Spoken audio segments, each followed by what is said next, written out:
Hello and welcome to the Gooner Talk, back again with you guys for another episode of what is the Let's Talk Arsenal show, joining you still the day after Arsenal's dramatic victory away at Villa Park. I just felt like I couldn't do just the one show this weekend, talking about what was a fantastic day yesterday, and I thought I'd share that joy with some brilliant guests as well this evening, which I'll introduce to you shortly. But good afternoon, good morning, good evening, where you happen to be joining us from in the world of supporting Arsenal. Thank you so much for doing so. Do drop a like on the video, of course, and subscribe to the channel if you are indeed new. Let's introduce you to my guests. First of all, joining us from my fellow colleague over at the Arsenal Way, it's Umar. How you doing, Umar? You good? You well? Yeah, I'm good, CC. Pleasure to be on. But yeah, I'm good. I know you're going to be buzzing as well after yesterday, so it'll be interesting to talk about that. But I'm good, thank you. Indeed. Yeah, I watched your show with Alfie on the way home. It's just the energy was there. Like it felt so good, didn't it, after yesterday's game to talk about it. Unreal, absolutely unreal. And that's what the title race is going to bring us, a special moment. So hopefully many more to come. Absolutely. Also joined, it's not poolside, it's kind of in pool. Joining us as well from Florida is Mike. How you doing, Mike? I'm doing lovely. How could you not be? Look at the sky.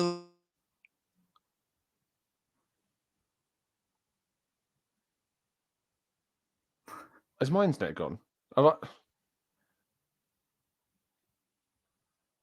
Happy with everything except for my internet connection. Sorry about that. No, I think it was me. Was it me? Umar, did you hear all of what he said? No, I didn't. I did. Yeah. Oh, I did.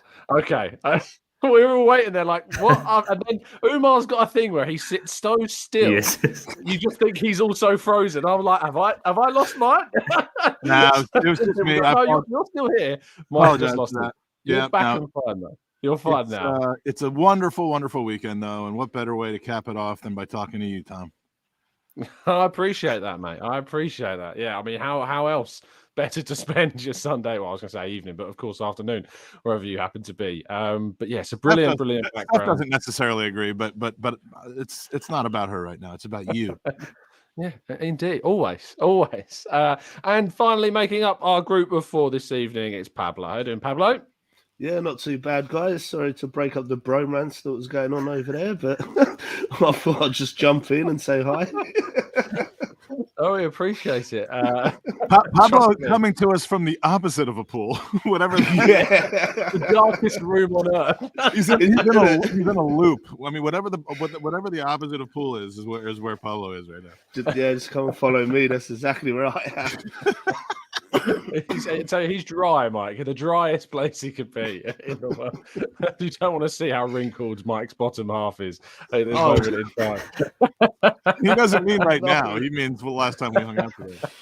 For those listening on audio platforms, I do encourage you to jump over to the YouTube video just so you could see where Mike is currently podcasting from. It's certainly worth your time.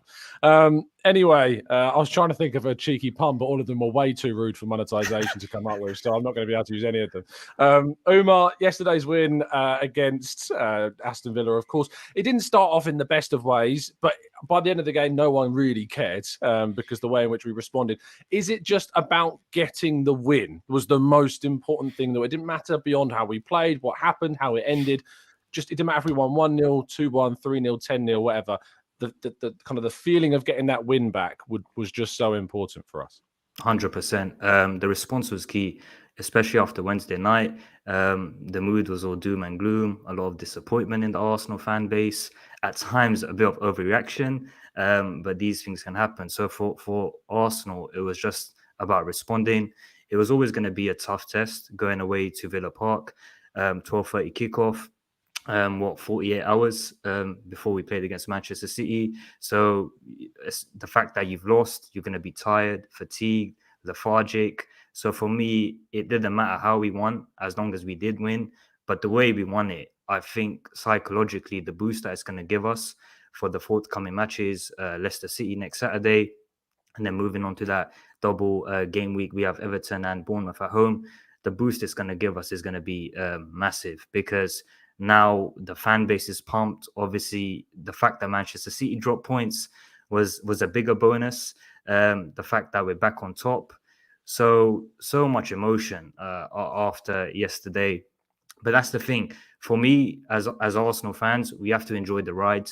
I know there's a lot of nervousness creeping in the fan base because we haven't been in a title race for so many years. But for me, we have to enjoy the here and now. We have to enjoy the ride. Moments like these don't come around too often. Like 90-minute goals to win 3 points when you're going for the title with a team like Manchester City, they don't come around too often. Whatever happens in May will happen. If we win the Premier League title, we're going to be buzzing. We're going to be over the moon.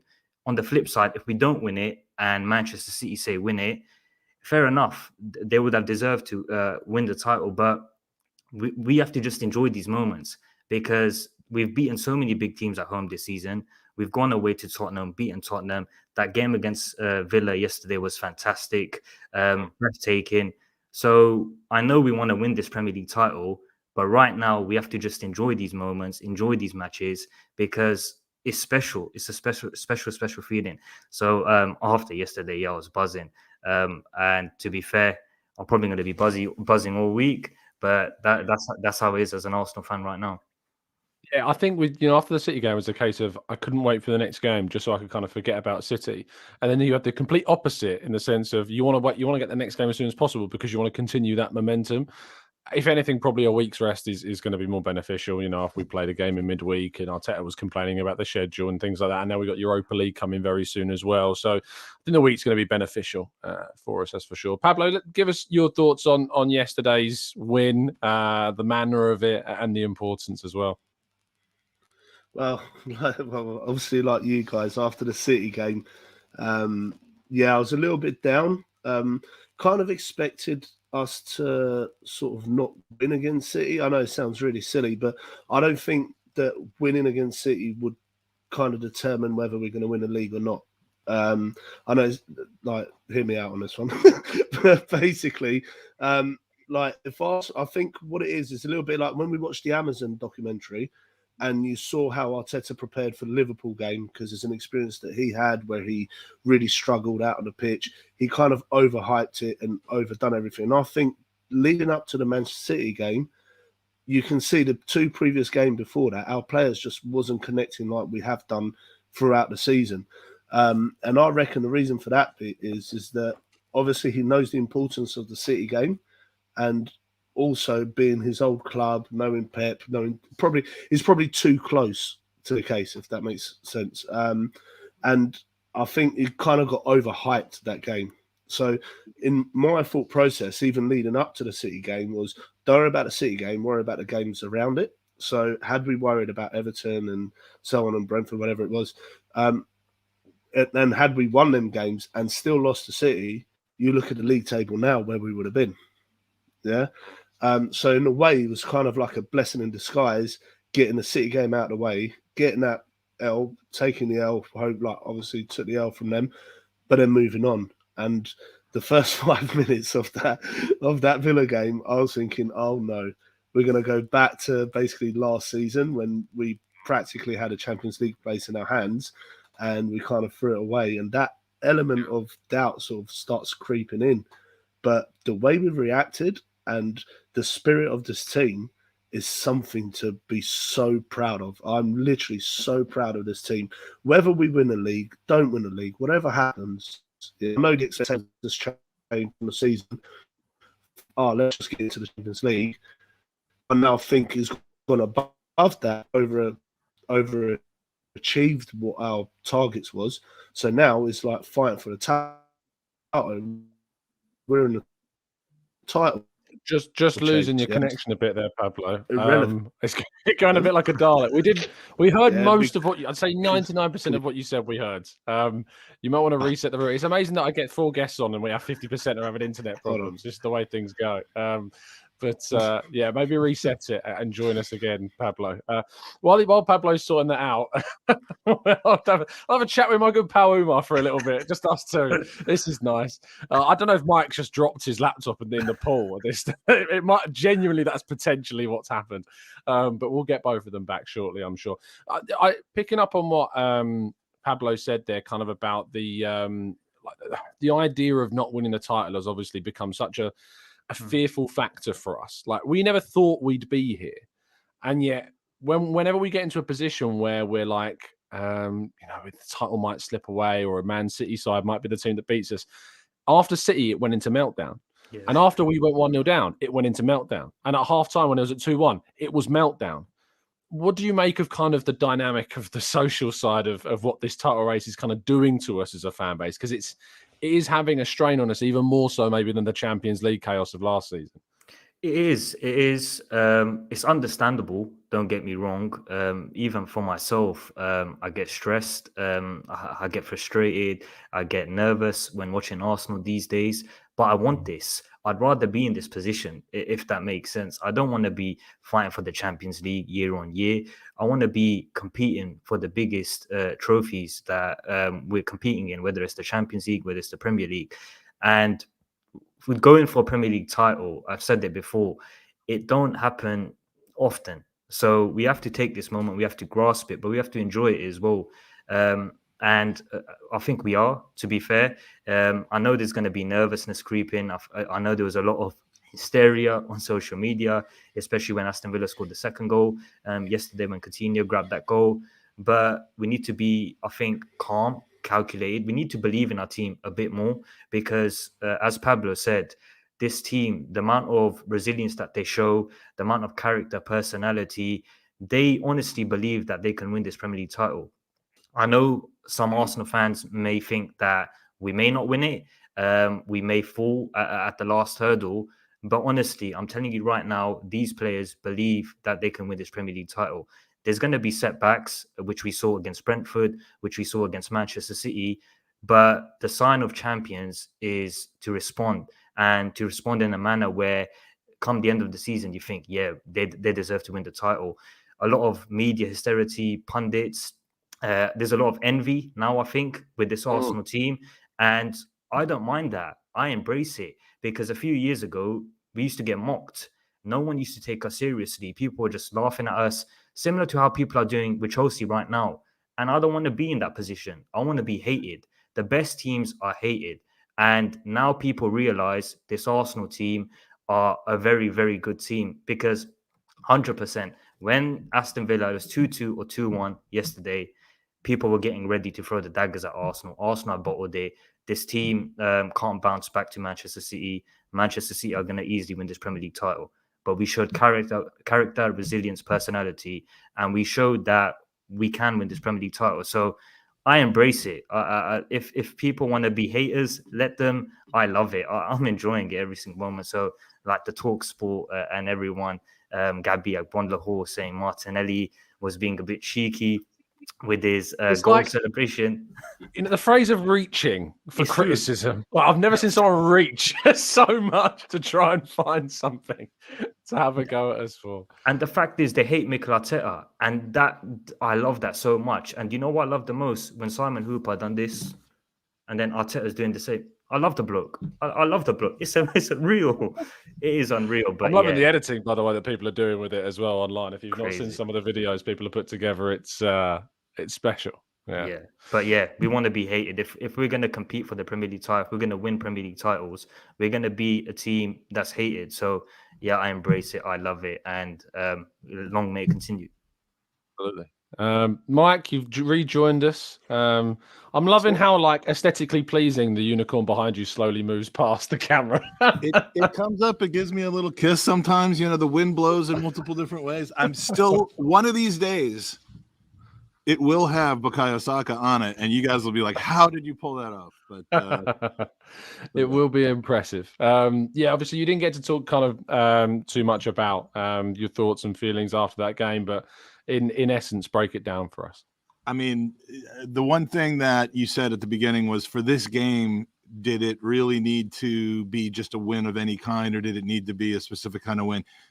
Every game just needs to be a win of any kind. I mean, this game may be more important in the sense of to break the negative spell that was cast on the club, the internal doubts, the absolute, if there were any, and you'd know better than I would, the extra. I mean, they probably wouldn't tell you, but the external doubts. I mean, the eye test could show you that there are some players on this team, if not the team as a whole, who have kind of taken a bit of an emotional and a confidence hit over the last 3 weeks, whether from losing, from having a potential competitor brought into the club at their position, from whatever the numbers of things that could cause it.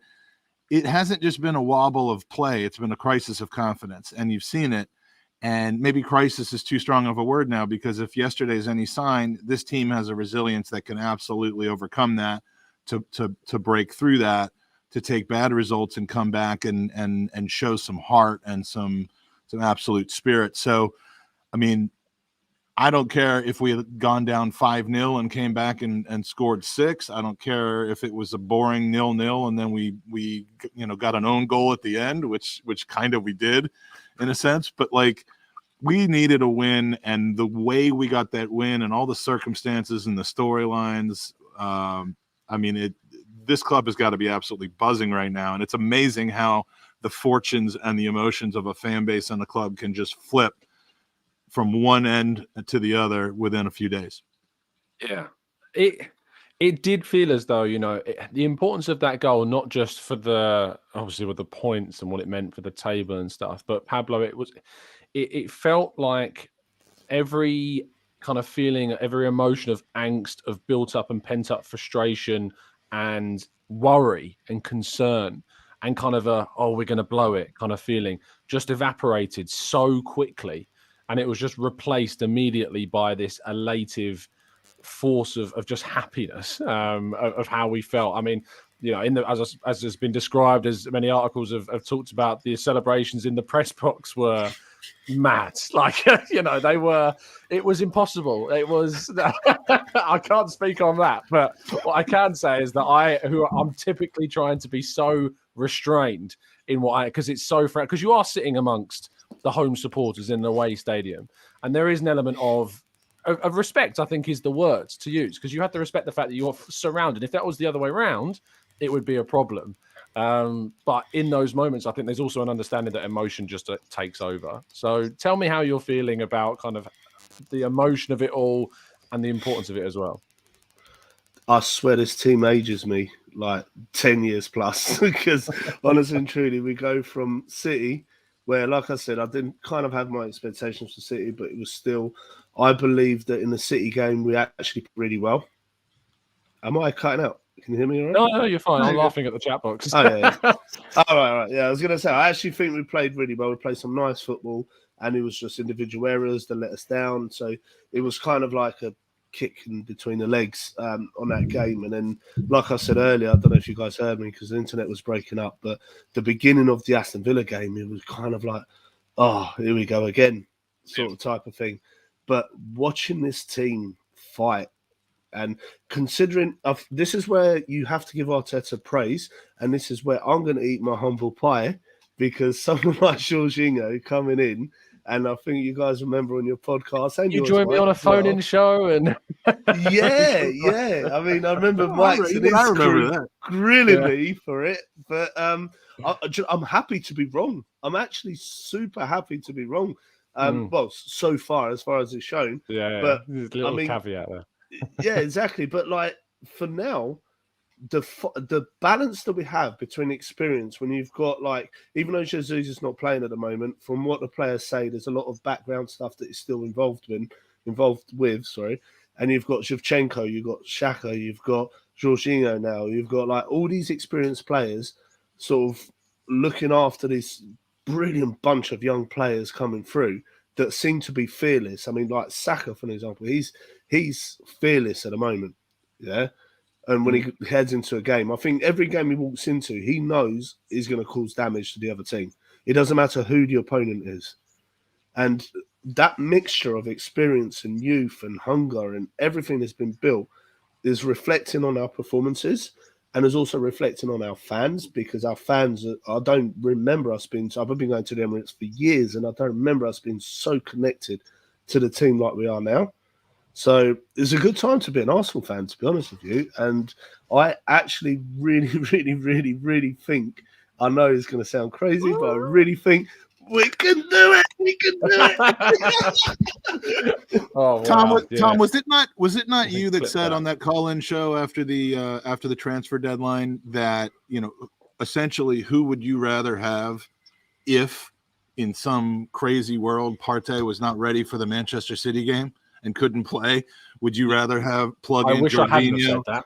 I really wish I hadn't have said that. Well, look, okay, so that wasn't where that game was lost, to be Yeah, I honest with know. you. Yeah, But because the Jorginho sentiment, was our best player. So, the sentiment was, if God forbid we don't have Partey for that game, would you rather have Jorginho, Lakanga, one of the El Neni, or one of the other, people we were rumored to be looking at? I've forgotten all their names now, but like those guys from the feeder league, and I know.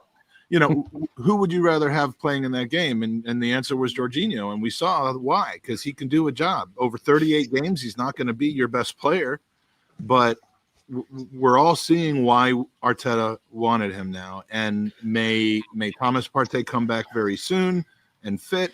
May we sign a more permanent and younger and more talented replacement over the summer so that he's not our guy going forward. But for the next 3 months, this is why we bought him.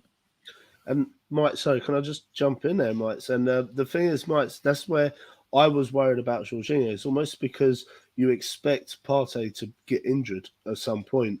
As good as he is, as good as he is, he gets injured a hell of a lot. And that's maybe something that we might have to look into the future, like obviously because it does affect your style of play. If we don't buy a guy and we go in the next season with Jorginho and Partey being the two options there, we've made a dreadful mistake.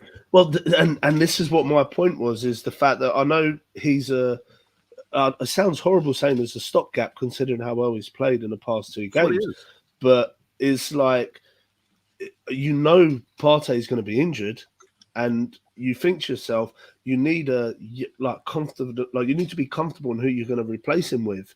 And at that time, I'll be honest with you, I wasn't comfortable with Jorginho being taken over Partey, because it was almost like I knew Partey was going to get injured, and he normally gets injured during the big games, which is really hard to take. So it was like, although Tom's point made a lot of sense, but I was worried about that. And I'll be honest with you, and this is where I'll take it back, because the guy has stood up. He's actually stepped in, and not only has he played well, he's got, in a lot of people's eyes, man of the match performance against Villa, and he was one of our best players against City as well. So you can't fault him, to be fair. So hold my hands up. I'm wrong. Good on you, Pablo. And Umar, I'll let you have a word on Jorginho as well, because as I think Ray says in the chat, like, you look at the length of contract, it's not like the Czech and the Willian and the David Luiz situations. That contract is cultivated around him being a player that, had 6 months, I think, left to run on his Chelsea deal.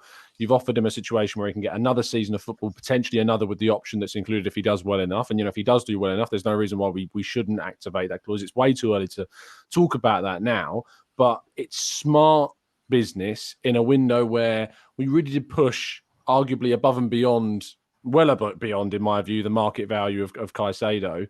And with very little time left, you still managed to get in a player that has proven that he's able to have an impact in the most important season in modern memory of the football club.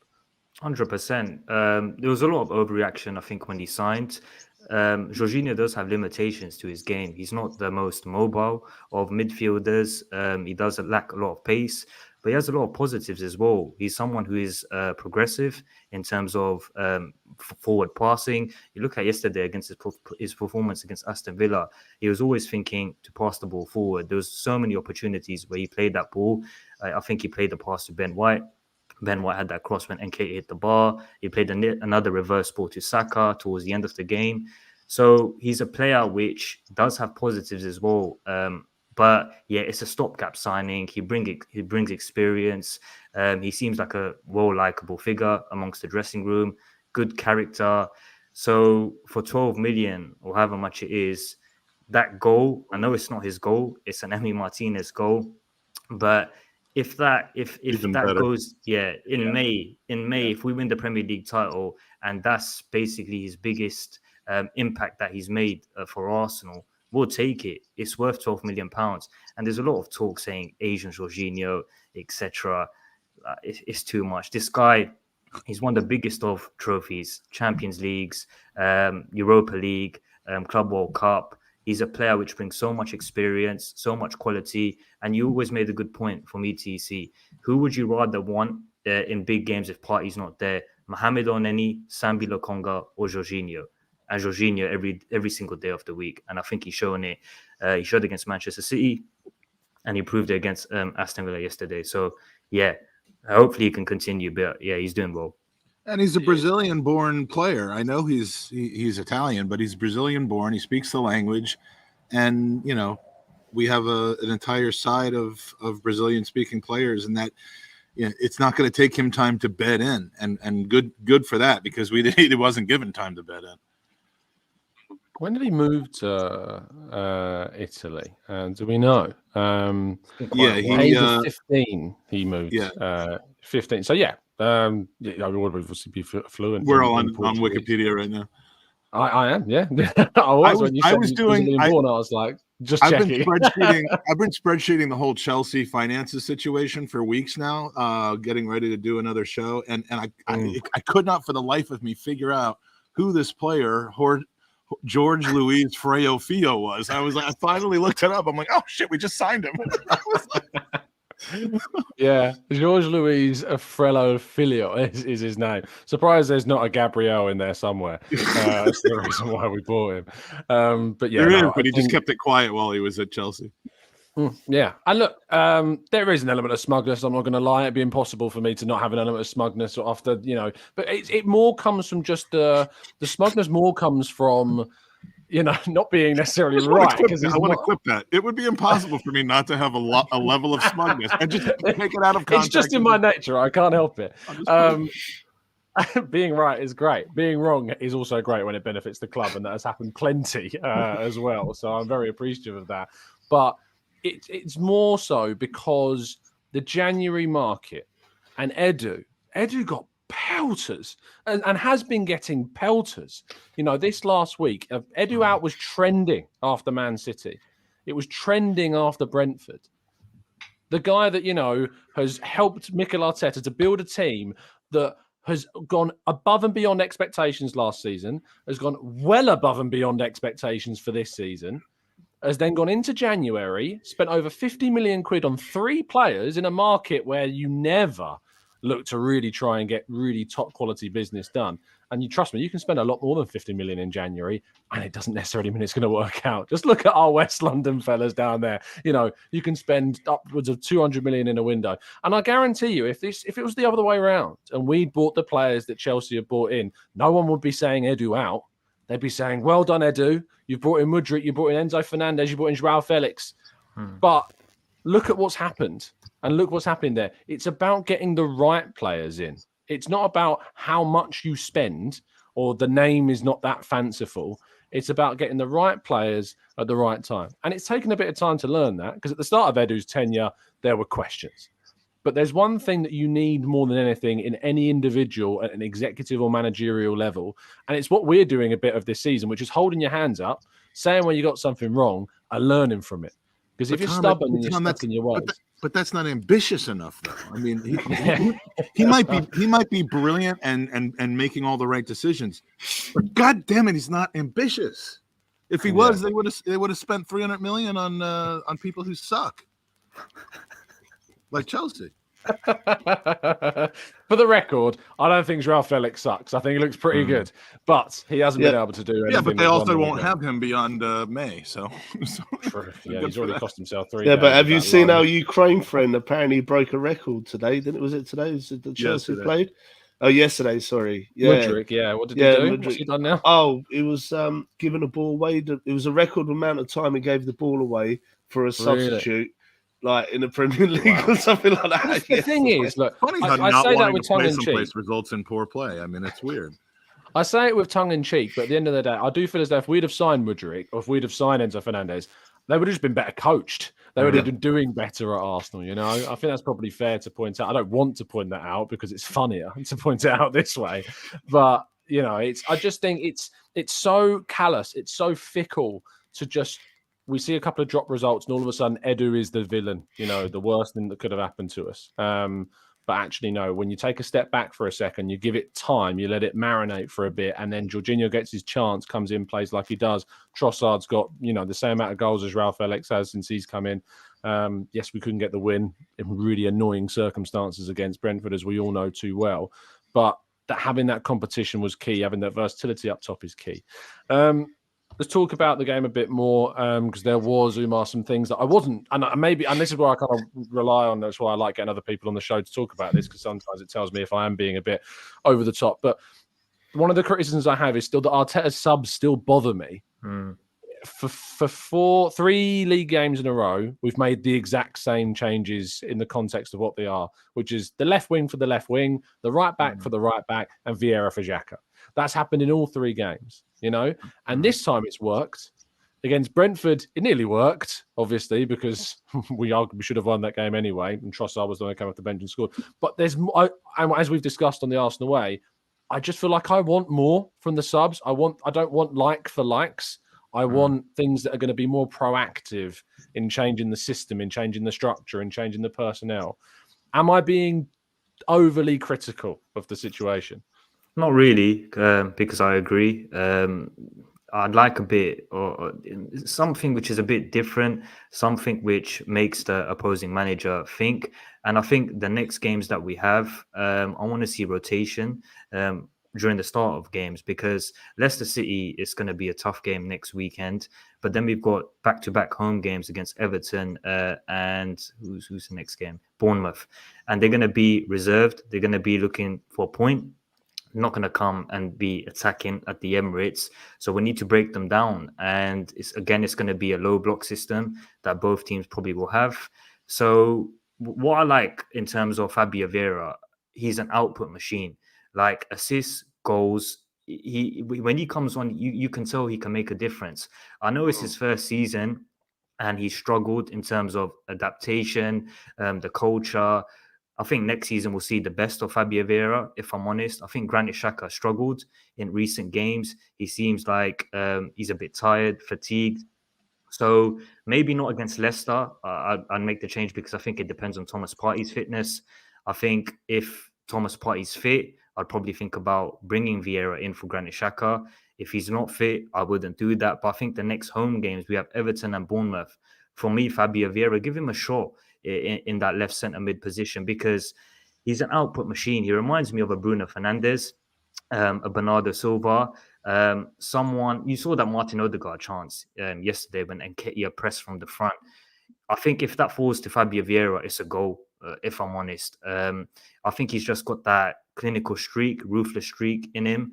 But he's someone I think that can unlock defenses. You saw it against Wolves away from home. He came off for Granit Xhaka and he made an instant impact. When he started against Brentford away from home, he scored the goal and I thought he was very good. You need to give opportunities and you need to use your squad in long seasons. It's going to be demanding physically and mentally. Like you've got good players in that squad. You've got Kieran Tierney. A lot has been said on social media. He seems a bit... I don't know what the right word is, but frustrated. Frustrated. You'd have to say. And who can blame him? It's He's not getting any minutes. Exactly. So I think now we've got 3 games which are winnable, but it's an opportunity for Mikel Arteta to use the squads, to use the likes of Fabio Vieira, Kieran Tierney, not maybe against Leicester City. Because I think that's going to be a tough game away from home. But it's a game where I think, especially after seeing them today against United, it's a game where we can cause them a lot of trouble. But then you've got back-to-back home games against Everton and Bournemouth. Use your squad. You've got good players on that bench. Fabio Vieira, Trossard. Change it up. Eddie Nketiah looked knackered yesterday. He looked tired. But one thing I'll give him credit for, he never stops working. The press that he put on Konsa to get that chance for Martin Odegaard, fantastic. Like he was tired, he was knackered, physically jaded, he missed chances, but he keeps going, he keeps working for the good of the team. So I think rotation is going to be key. You can't continue to play the same 11 in long, hard seasons. So yeah, I agree. I think Mikel Arteta, if there's one criticism I have with Arteta, just use more of your squad. But Mikel Arteta probably knows more. That's why he's in the Emirates dugout and I'm at home. Probably.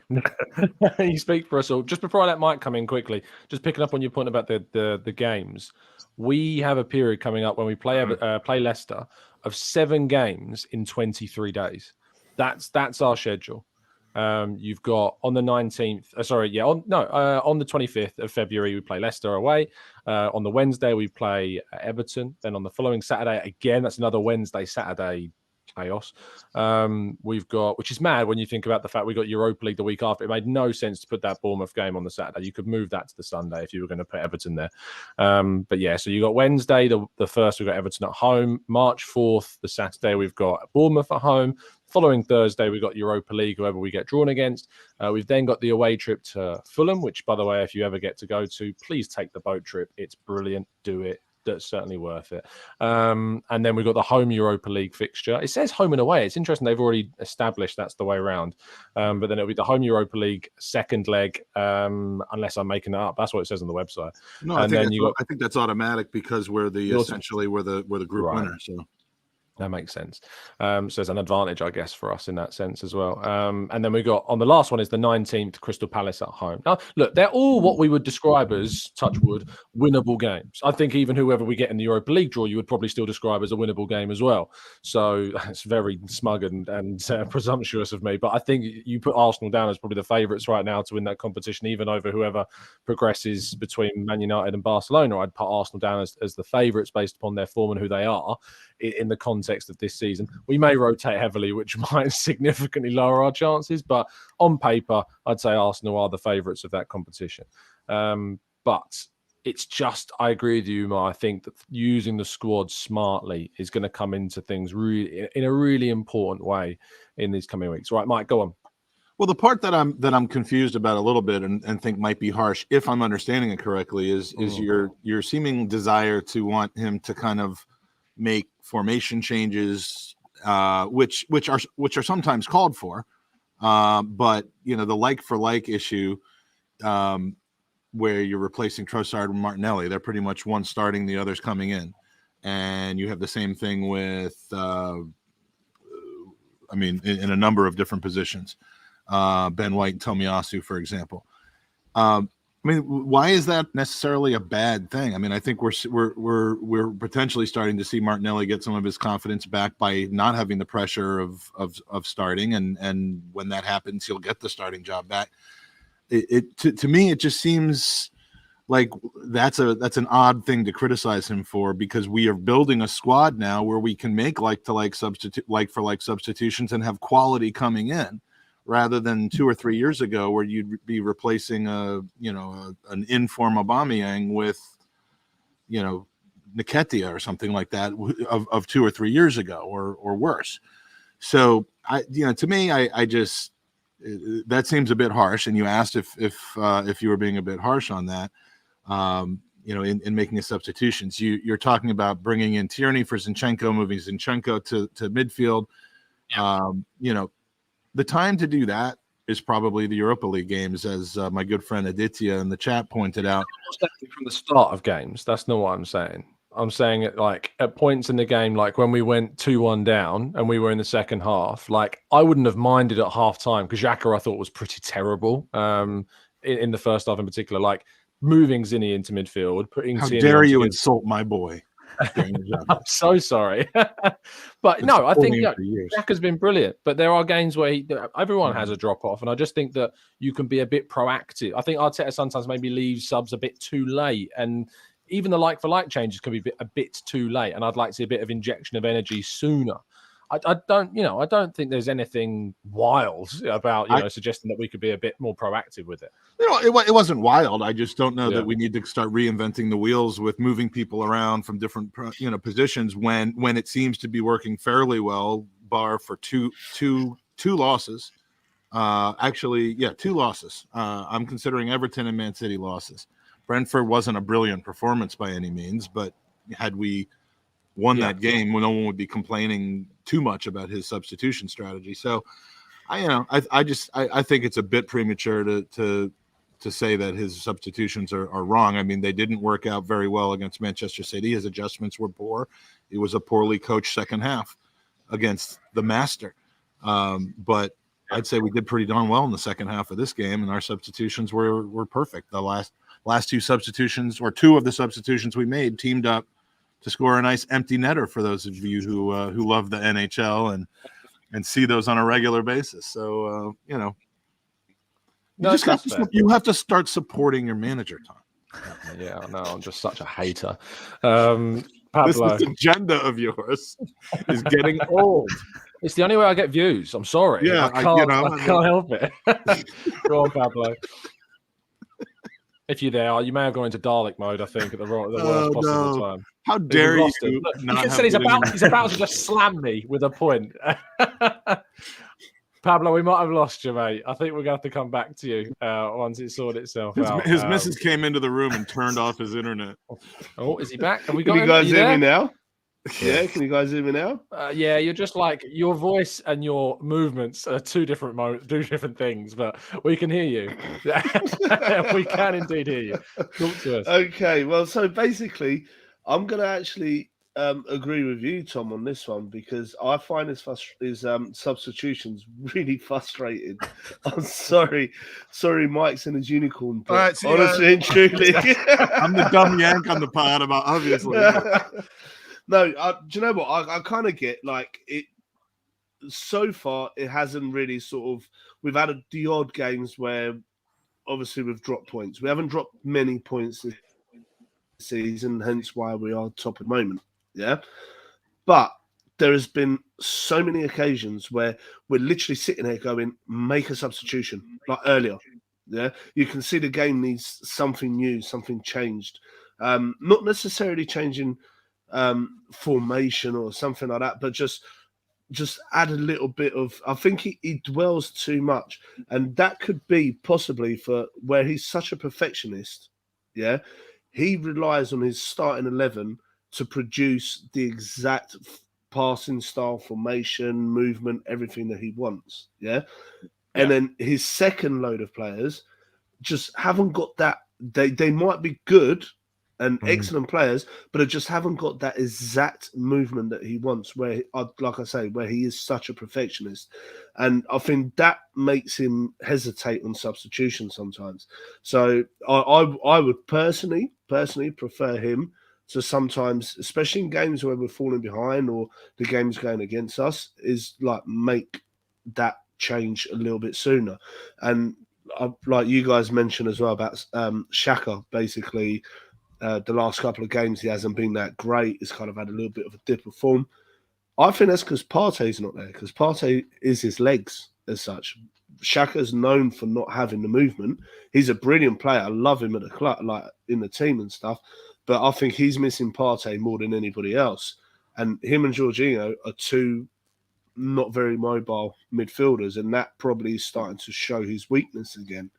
Yeah, so maybe even in a game like, I don't know, like Everton or something like that, change it up a little bit, because you've got two very unmobile central midfielders playing where you need someone with that little bit of legs. Well, and you know Dyche is going to game plan for us the same exact way he did last time. So I think that's a great environment. It's a very different environment when it comes to the Emirates. Like that, I tell you what, when I was at Goodison Park looking at that pitch, I know people talked about it on telly, but when you're there and you can see the pitch, it was awful. And I don't want to be that guy, and I know I am being that guy talking about the pitch. It was so dry, so like you could not pass the way that we're going to be able to pass at the Emirates. The way in which we're going to be able to play at the Emirates is just going to be different. It's and just didn't you notice there were pebbles placed strategically in the areas where we like to play kind of tiki-taka type of passes? I mean, that wasn't actually pebbles. That was Dyche went under the pitch and just popped up like a whack-a-mole. That's what he was. Yeah. If you ever needed proof, that was happening. Genuinely in the pool right now. That was happening at Goodison Park. It's diabolical, and I forgot to bring the bell up. So Unbelievable. Let's we're going to go to questions now. User questions in the chat box, of course, are the thing we coined and invented with no competition whatsoever. Let's do that first of all. Javier says, Umar, which Arsenal non-starter will have the most important impacts for the rest of this season? That's a good question. Yeah, good Mm. question. Does that include Gabriel Jesus? Martinelli, yeah. I'm gonna say Emil Smith-Rowe. I would say him because I would love to say Gabriel Jesus, but obviously that doesn't count. But I'd say Emil Smith-Rowe because we've not seen much of him. I think last season he was fantastic. This season, injuries have hampered his progression, but he's still a top player. And if he can stay fit, get a few minutes under his belt in the forthcoming weeks, just get that fitness up, I think he'll be vital in the last 3 months of the season because what he offers from midfield, I think personally for me, is priceless. He's someone that can score goals, someone who can unlock low block defenses, someone who can interchange and interlink with the likes of Bukayo Saka, Martinelli, and someone which is a different option that we have. Obviously, we have Granit Xhaka, Thomas Partey, Jorginho in midfield, but Emil Smith-Rowe is different. He's someone that can win you points, someone that can score goals, and someone that can produce big moments in big games. So I'd say Emil Smith-Rowe because I think a lot of Arsenal fans have forgotten he is a very good player. And if he is fit, he's another option. And he's someone I think that can make an impact for us. That's a great One-word answer, Mike. One-word answer on this. Just one name. ESR. I mean, I agree with that. I'd love to see it. Pablo? Mine would be Trossard. Mm. I think he's going to be a big change for us. So Trossard is my one-word answer. I was thinking, is it cheating to say Jorginho? Because I feel as though he's not a starter in our, best 11. So I think Jorginho might end up being. It's not cheating. It's just wrong. Yeah. It's just wrong. I love that clip. That's one of my favourite clips. Who is it? Is it Ed Miliband? It is, isn't it? That says I have no idea what you're even referring to. Did I not just make that up?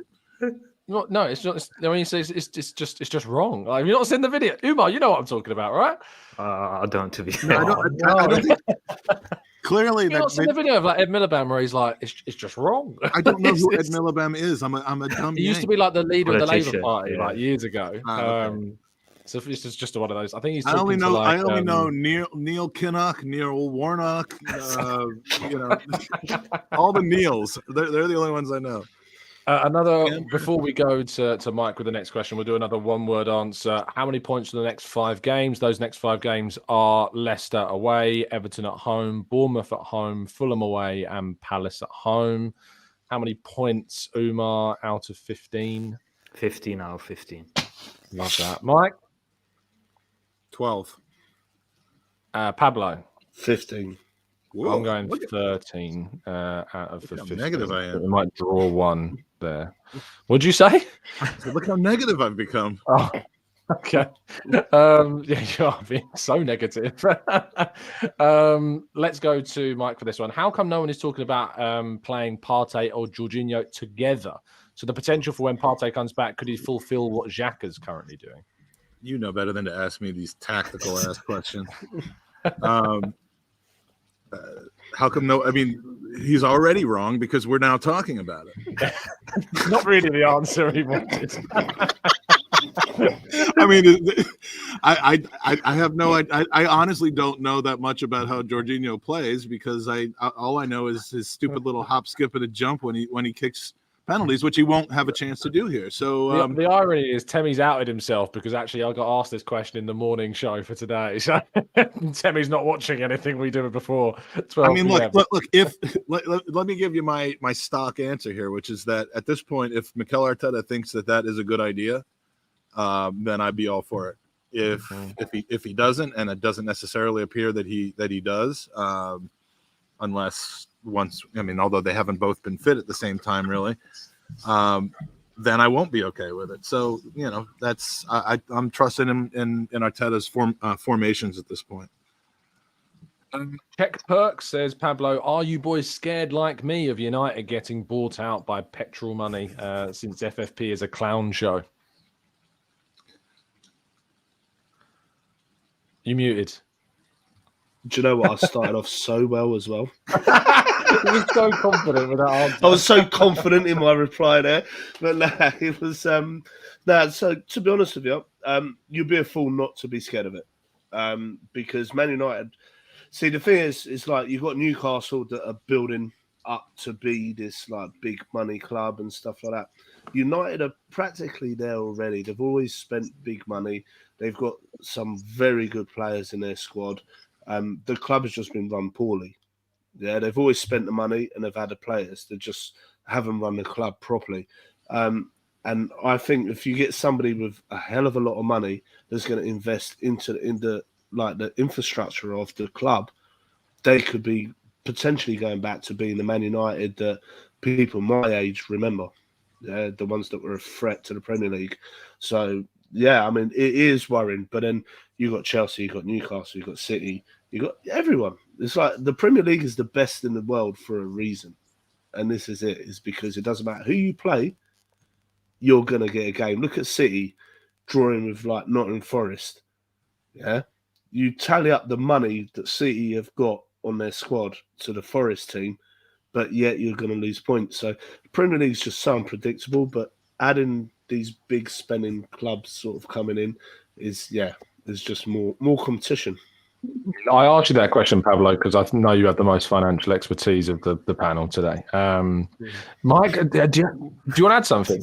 I don't have financial expertise, but the financial unicorn would like to answer that question. Manchester United are in no way, shape, or form in any kind of FFP concerns because of their commercial revenues right now. So all the money in the world for their owner won't make them be able to buy more players. They can already buy anybody that they want and overpay them.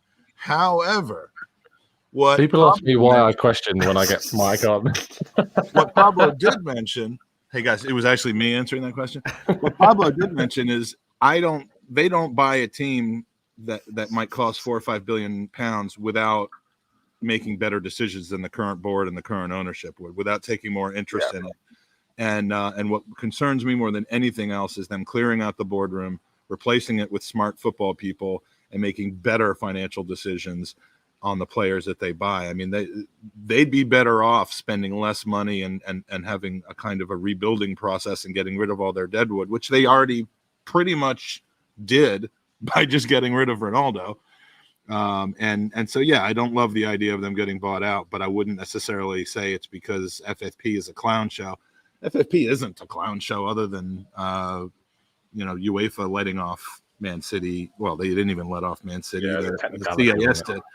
But I mean, it's not a clown show because Chelsea spent a lot of money. As you will find out, they haven't violated FFP yet.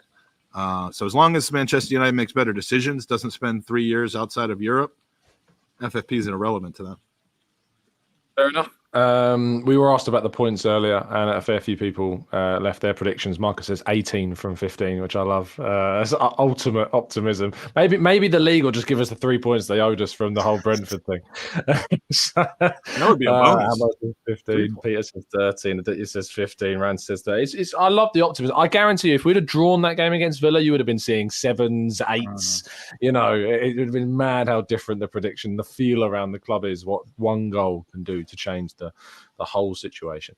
Mark says Kivior or Tom mid-fight in the press box. Who's quickest?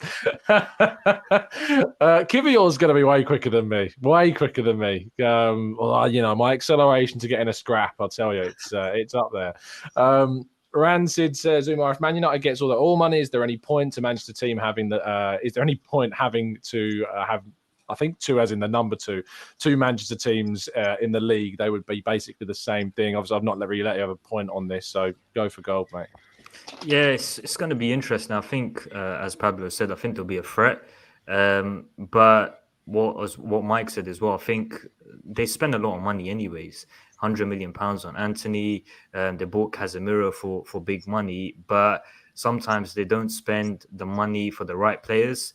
So they need the right football expertise behind the scenes. And if they get that, there will be a force. I think Erik ten Hag, very good manager. I think this season, you see this Manchester United team, he's changed the culture of this Manchester United team. They seem more united, very good team. They're going to be a threat for the future years.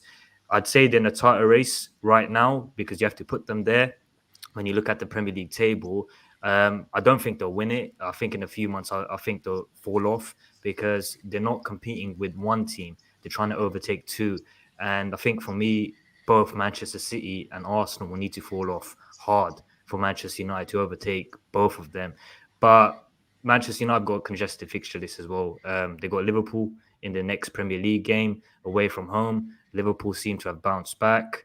And if Arsenal get 3 wins out of 3, I think they'll be 14 points ahead of Manchester United.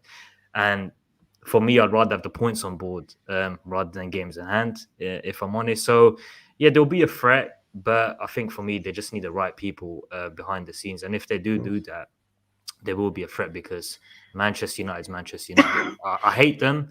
I dislike them. I dislike the fan base, but they are a big club and they're never down for far too long. So, yeah, I'd say there'll be a threat. Yeah, look, it's I kind of hark back to the Incredibles film, where he says, "When everyone's super, no one will be." And I think you get to a stage. Except your memory of that film is it being age appropriate for you. Mine is that showing it for my kids so that they would stop bothering me all the time. I genuinely saw that as a child. Yeah, that's when the first one came out. If that makes any of our older listeners feel any older.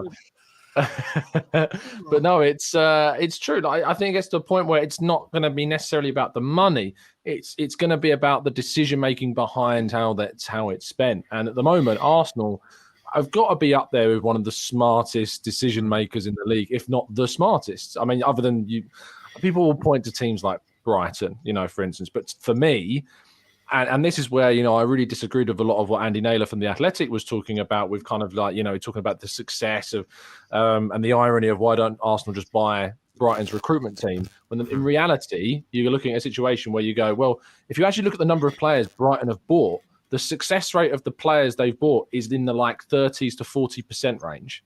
It's not up there with 80+% like Arsenal's is, because they can buy about 10 players for 3-4 million quid, and a few of them are going to work out. Arsenal can't afford to do that. That's why it's different. So, yeah, things like that frustrate me. But again, doubling down on that point, it's going to be more so about how the money is spent rather than how much you have to spend.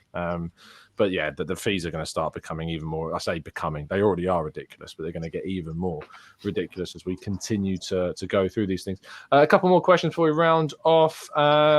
Let's go to O'Malley Mike, who says, "How do we manage the Europa League once it comes back into play? Do we do full rotation for those games, or just 3 or 4 changes?" God, this is. Did you want me for this or? No, I said Mike, but Pablo really said Go on, Mike's go on. This is fascinating. Even the unicorn's turn his back on you right now. So it's got a mind of its own. It's full of hot air. We haven't been in a Europa League campaign while really, really playing for something incredibly important in the Premier League for a long, long time. I mean, playing for top 4 to try to get back into the Premier League, sure, or get the Champions League, sure, but. I mean, I really do not know how he's going to manage that. We simply cannot be playing games on Thursdays and Sundays repeatedly and starting the same 11 and maybe just changing the substitution patterns a little bit. So I don't see how, if we are in the Premier League fight that we are right now, but a few weeks from now when we start back up with the Europa League, I don't see how we don't make wholesale changes in the Europa League. If you have to prioritize one, in the past, it's been Europa League because it's been our best way of getting back into Europe, the big Europe. But now you absolutely have to prioritize if you need to prioritize. And we do, because we don't have the 2 full squads of 11 like City do, or like Barcelona does, or even Manchester United as far as depth of quality players. So we're going to have to rotate, and he's going to have a job on his hand to make sure that we don't enter another rut. So I don't know about full rotation, but I think we're going to see 5 changes maybe made from 11. I think we're going to see Matt Turner I think we're going to see, essentially the best of our second 11 play in those games, and I think that's the right way of doing it. Yeah, sorry, I clicked. I've got like a hotkey, and it decided to click the wrong button to unmute myself. But there you go. Yeah, with players like I think Nketiah will start to play those games because Jesus, you'd hope, would be back by then. Smith Rowe will get more minutes in those games. Vieira gets more minutes in those games. Nelson probably gives Saka a bit of a rest. You've got, Jorginho is probably going to start most of these games now, was for however long Partey's out. It did seem positive from what Arteta said. He said he feels he might need another week, which if he's not back for Leicester, you'd think he'd be at least back for Everton in midweek after that. You obviously got Tomiyasu, you've got Tierney to come in, Kivior needs to get some game time as well. Rob Holding is reliable in that competition, and defensively I'm sound with him. And Turner, I think, is proven to be great. We have another 11, which is something when we were in the Europa League last time, we didn't have another 11, and we have been able to extend the quality into that second team quite significantly so as well. Let's round off today's show. There was a question really earlier on that I definitely should have started because I have the ability to actually save questions in StreamYard, and I completely forgot. I can't find it. So Kev is going to ask a question to Pablo, who says, who do you think makes the most impact at striker next season, Nketiah or Balogun? I'm going to caveat by saying next season for Arsenal, because it might be easy to say, well, Balogun somewhere else. That was going to be my answer. Yeah. To be honest with you, it's really hard. It's like Balogun at the moment is absolutely smashing it in the French league. Top goal scorer of the league, I believe he still is.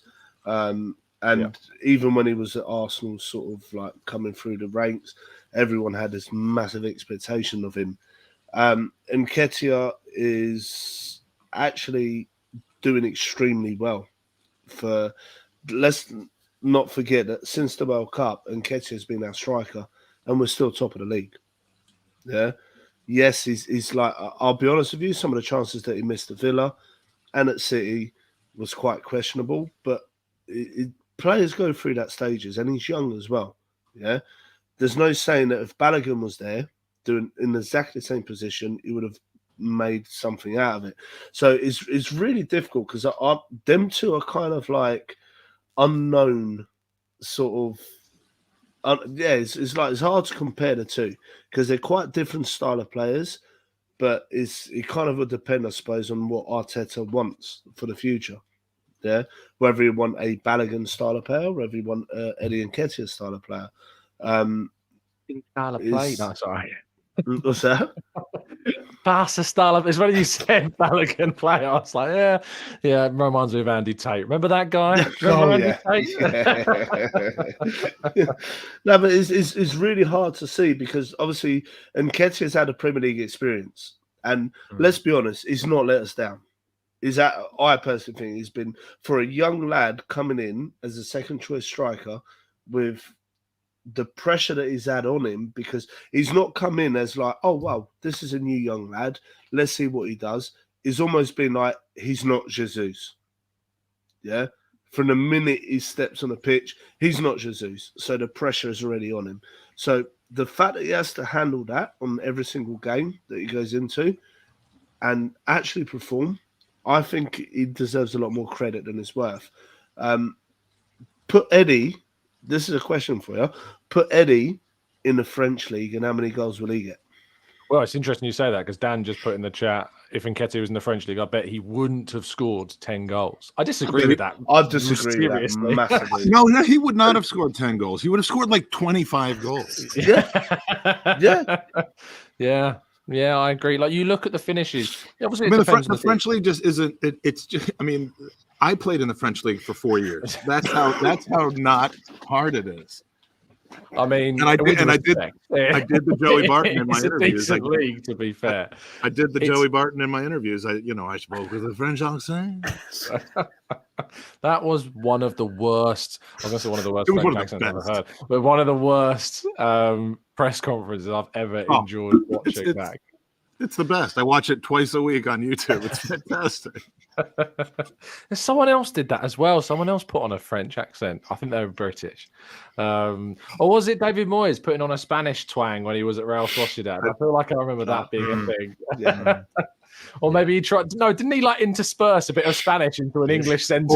Or was it Unai Emery trying to speak English at all? I mean, maybe that's what we were thinking about. I'm sure that's. I'm sure that was a thing where David Moyes just spoke Spanish.